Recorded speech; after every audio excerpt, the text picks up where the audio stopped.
কিনবে? কেমন করে কিনবো? আমার তো আর পয়সা নেই। কেমন ছেলে তুমি, কিনবে না তো আমার বেলা বয়ে দাও কেন? আমি যদি তোমার সঙ্গে চলে যেতে পারতুম তো যেত। আমার সঙ্গে? হ্যাঁ, তুমি যে অনেক দূরে হাঁটতে হাঁটতে চলে যাচ্ছ, শুনেই আমার মন কেমন করছে। আচ্ছা, তুমি এখানে বসে কি করছো? কবিরাজ আমাকে বাইরে বেরোতে বারণ করেছে, তাই আমি সারাদিন এইখানেই বসে থাকি। আহা বাছা, তোমার কি হয়েছে? আমি জানি না, আমি তো কিছু করি না, তাই আমি জানি না আমার কি হয়েছে। দইওয়ালা, তুমি কোথা থেকে আসছো গো? আমাদের গ্রাম থেকে আসছি। তোমাদের গ্রাম? অনেক দূরে তোমাদের গ্রাম?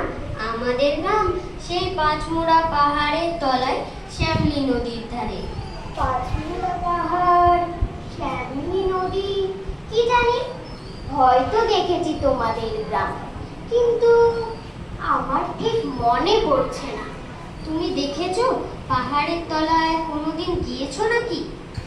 আমি কোনো দিনও যাই, তবে মনে হচ্ছে যেন আমি দেখেছি।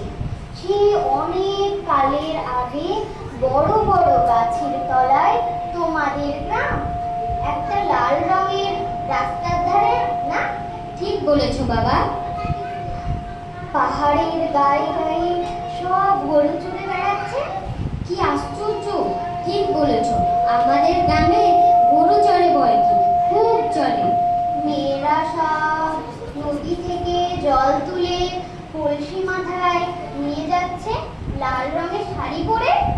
বাহ বাহ, ঠিক কথা। আমাদের সব কয়লাপাড়ার মেয়েরা নদী থেকে জল তুলে নিয়ে যায়, তবে কিনা তারা সবাই যে লাল শাড়ি পরে তা না। তুমি নিশ্চয় সেখানে বেড়াতে গিয়েছিলে। সত্যি বলছি দয়ালা।